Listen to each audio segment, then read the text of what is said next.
Salamat sa pagpapadala mo ng mga source material na ito. Ang misyon natin ngayon, pag-usapan ng isang kwento na marahil pamilyar sa marami, pero mula sa isang anggulo na hindi madalas naririnig. Isang cosmic drama. Oo, isang cosmic drama, isang rebelyon sa kalangitan. So, ang mga hawak nating dokumento, di ba, puro mga theological na tala at mga sipi mula sa Biblia. Tama. At gagamitin natin yan para subukang intindihin ang simula ng lahat. Paano ba gumagana ang gobyerno ng Diyos? Sino yung unang kumontra dito? At ang pinakamahalagang tanang bakit? Oo, bakit nga ba?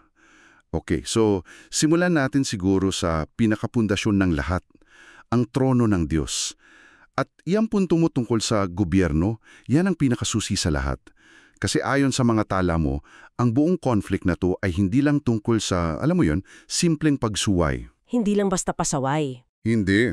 Ito ay isang, kumbaga, political na krisis sa cosmic scale. Nagsimula ang lahat sa isang pag-atake, hindi sa kapangyarihan ng Diyos, kundi sa mismong katanggian ng kanyang pamamahala. Okay, so parang inaatake yung mismong konstitusyon ng langit. Ayon sa isang sipe na binigay mo, mula sa awit, sinasabing itinatag ng Panginoon ang kanyang trono sa kalangitan at ang kanyang kaharian ay naghahari sa lahat. Simpleng pakinggan? Oo, simple lang, pero ano ba talaga ang ibig sabihin ng isang trono sa kalangitan? Isipin mo ito na parang isang capital city. Sinasabi sa mga tala mo na ang Diyos bilang CEO ng universe ay nag-set up ng isang central command. Isang headquarters. Isang trono. Oo. Sa loob ng kanyang nilikha para maging sentro ng lahat. At sa tronong yan, inilagay niya ang kanyang pangalan, na sa kontekstong ito ay kumakatawan sa kanyang otoridad at karakter. Ah, okay. Mula doon lumalabas ang mga utos na ipinapatupad naman ng mga anghel para mapanatili ang kaayusan sa buong kosmos. Pero, teka, kapag naririnig kasi natin ang salitang trono at kaharian, ang unang pumapasok sa isip natin ay isang hari, isang diktador na nag-uutos. Yun ang common na imahe, di ba? Oo, pero nililino sa isa pang sipe, sa awit din, na hindi ganun ang sistema. Sabi doon, ang pundasyon ng trono ay katwiran at katarungan at nauuna pa rito ang kabutihang loob at katotohanan. So hindi pala ito gobyerno na nakabase sa takot. Eksakto. Ang pundasyon ay mga prinsipyo, hindi lang basta kapangyarihan. At dito pumapasok yung sinasabi sa Roma na ang pag-ibig ay katuparan ng kautusan. Yan yung nag-uugnay sa lahat. Oo, yan ang glue. Ang mga batas ng universe, ayon sa mga source mo, ay hindi lang basta mga rules. Sila ang natural na ekspresyon ng kung sino ang nasa trono. Ah, okay. So, dahil ang Diyos ay pag-ibig at katarungan, Ang mga batas niya ay tungkol din sa pag-ibig at katarungan. Isipin mo na parang isang open source software. Ang batas ng pag-ibig, ang source code ng universe. ganda ng analogy na yan. At lahat ng nilikha ay idinisenyo para gumana ng perpekto sa loob ng code na yon. So, perpekto ang sistema, lahat gumagana ayon sa source code ng pag-ibig. Hanggang sa may isang nilalang na nagsabing may bug itong code. Depektibo, kailangan palitan. At dito na nagiging komplikado ang lahat. Oo, dito na pumapasok yung antagonist sa kwento natin. Isang napakatalino at makapangyarihang nilalang na kilala natin bilang Lucifer. Sa mga tala mo, ginagamit yung orihinal na pangalang Helel na ang ibig sabihin pala ay anak ng umaga. Ang ganda ng pangalan, no? Oo, ang ganda ng pangalan para sa isang magiging kontrabida. Isip niya. Para tayong binibigyan ng transcript ng kanyang inner monologue. Oo, grabe yung pagkasabi. Para siyang nagsasalita sa sarili niya. Aakyat ako sa langit. Sa itaas ng mga bituin ng Diyos ay itataas ko ang aking trono. Tapos sabi pa, aakyat ako sa itaas ng mga ulap. Gagawin ko ang aking sarili na gaya ng kataas-taasan. Pansinin mo, hindi lang niya gustong magtayo ng sariling kaharian sa ibang lugar. Ang target niya, yung mismong trono ng Diyos. Gusto niyang i-overwrite yung buong operating system. At ang galing ng strategy niya kung iisipin mo. Hindi siya nag-declare ng gera agad. Walang suntukan o labanan ng mga espada sa simula. Walang physical na laban. Wala pa. Inatake niya muna yung idea, yung mismong sistema. Ang kinastyon niya ay hindi kung makapangyarihan ba ang Diyos, kundi kung makatarungan ba ang pamamahala niya. So doon nagsimula ang yahat. Oo, sa isang argumento, sa isang napakatalinong kasinungalingan. Okay, so inaatake niya yung mismong pundasyon. Pero ang hirap isipin kung paano mo aatakihin ng isang bagay na kasing abstract ng pag-ibig o katarungan. Anong strategy ang ginamit niya ayon sa mga tala mo? Nagsimula siya sa isang napakatusong tanong at ginagamit ng mga source mo yung kwento ni Job bilang perfect case study ng logic ni Satanas. Oo, yung kay Job. Nang tanungin si Satanas tungkol kay Job na isang mabuting tao, ang sagot niya ay isang tanong din. Natatakot ba si Job sa Diyos nang walang dahilan? Yan yung classic na may kapalit na argumento. Ang sinasabi niya, kaya lang naman mabait at masunurin si Job at lahat ng nilikha. Ay dahil may nakukuha silang kapalit. Eksakto. Biyaya, proteksyon, gantimpala. Basically, sinasabi niyang walang nilalang na kayang sumunod dahil lang sa purong pag-ibig. Self-interest daw ang nagpapatakbo sa lahat. At yan ang core ng kasinungalingan niya. Kung ilalapat mo yan sa buong universe, ganito ang tunog ng argumento niya. Ang batas ng pag-ibig na ito ay isang imposibleng standard. Masyadong mataas. Hindi ito kayang sundin ng mga nilikha, kaya ang gobyerno na nakabatay sa batas na ito ay hindi makatarungan. Mapang-api ito. Isang napakatalinong paratang. Kasi kung mapapatunayan niya yan, guguho ang buong sistema nang walang kahit isang putok. Teka, i-breakdown natin yan sa pinakasimpleng paraan. Kung tama si Satanas, ano ang ibig sabihin nito para sa isang ordinaryong anghel na nakikinig sa argumento niya?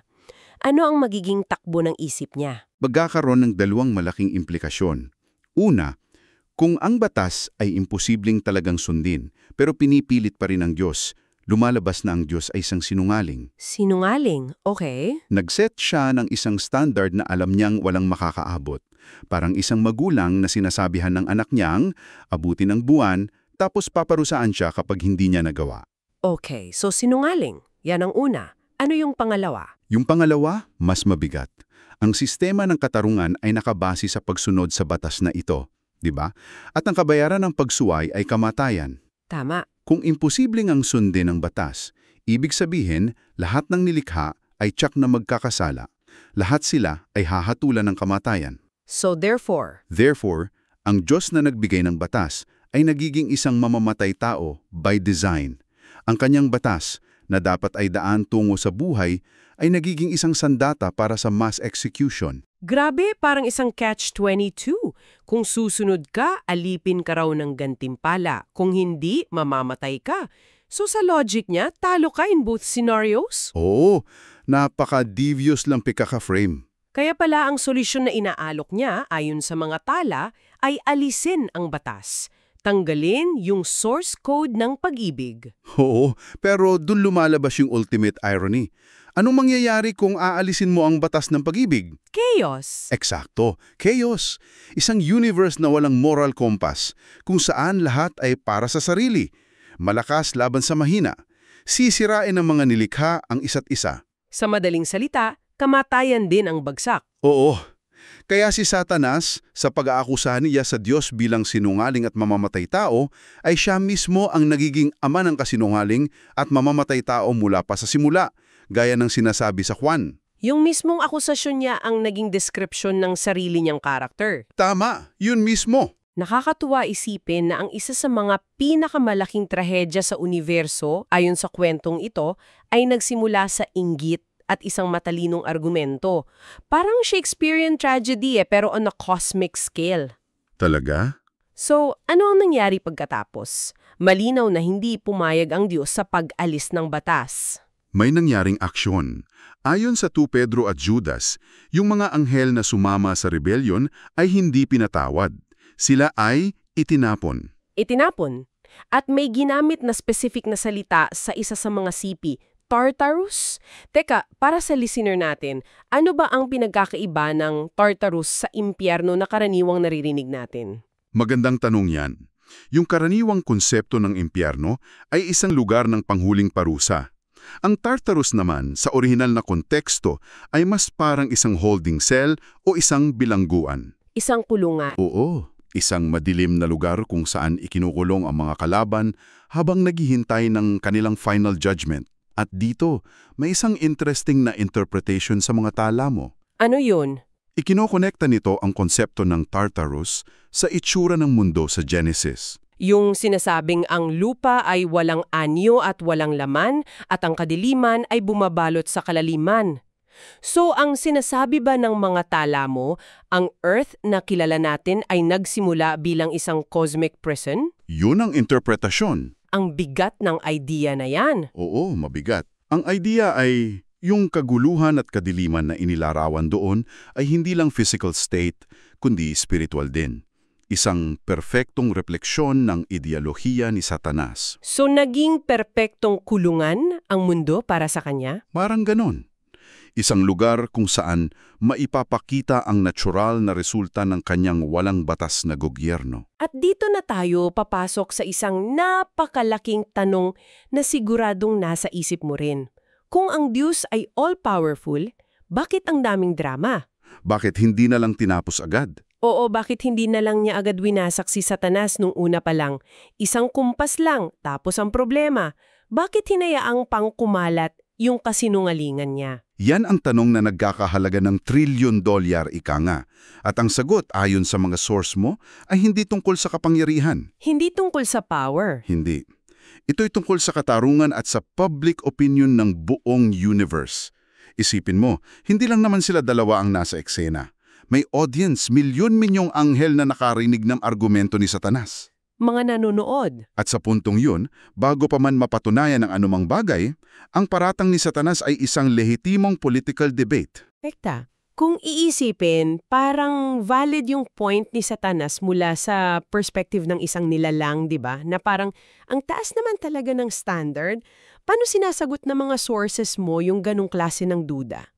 At yan mismo yung problema, dahil may bahid ng katotohanan ng tanong niya, para sa ilan naging kapanipaniwala ito. Ngayon, isipin mo kung ano ang mangyayari kung bigla na lang winasak ng Diyos si Satanas gamit ang kanyang kapangyarihan. Oo.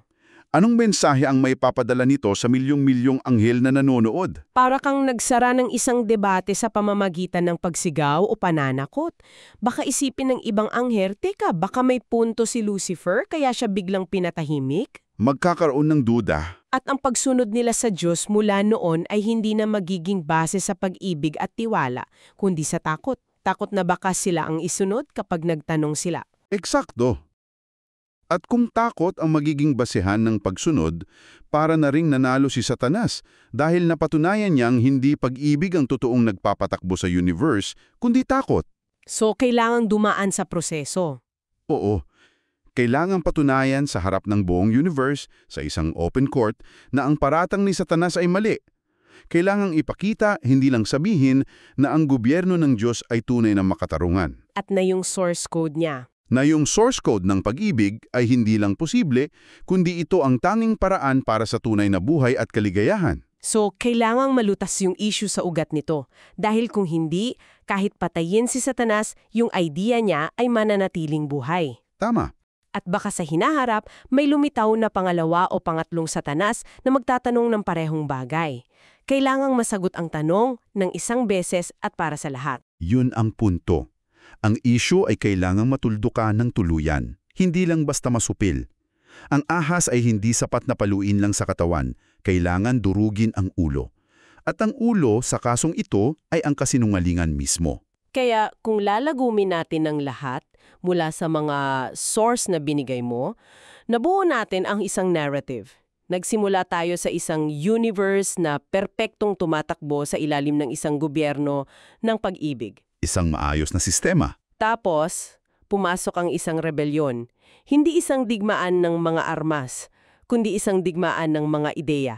Isang napakatalinong kasinungalingan na umatake sa mismong pundasyon ng realidad. Oo. At sa huli, ang naging desisyon ng Diyos ay harapin ang kasinungalingan ito hindi sa pamamagitan ng mabilis na pagpuksa, kundi sa isang mahaba at masalimuot na proseso ng pagpapatunay. At dito halang iiwanan ng isang bagay na maaari mong pag-isipan na siyang naghahanda para sa susunod na kabanata ng napakalaking kwentong ito. Ano yon? Kung ang pinakasentro ng paratang ni Satanas ay ito. Ang batas ng pag-ibig ay isang imposibleng standard para sa mga nilikha, ano ang taning paraan para patunayan na mali siya? Hindi ito masasagot sa debate? Hindi. Hindi ito mapapatunayan sa pamamagitan ng paggamit ng puwersa. Nangangailangan ito ng isang malinaw at hindi maikakailangan demonstrasyon. Kailangan ng isang Exhibit A. Isang buhay na patunay. Isang patunay na may isang taong kayang sundin ng batas ng perpekto, hindi dahil sa takot o sa gantimpala, kundi dahil lang sa purong pag-ibig. At diyan napapasok ang sangkatawahan sa entablado.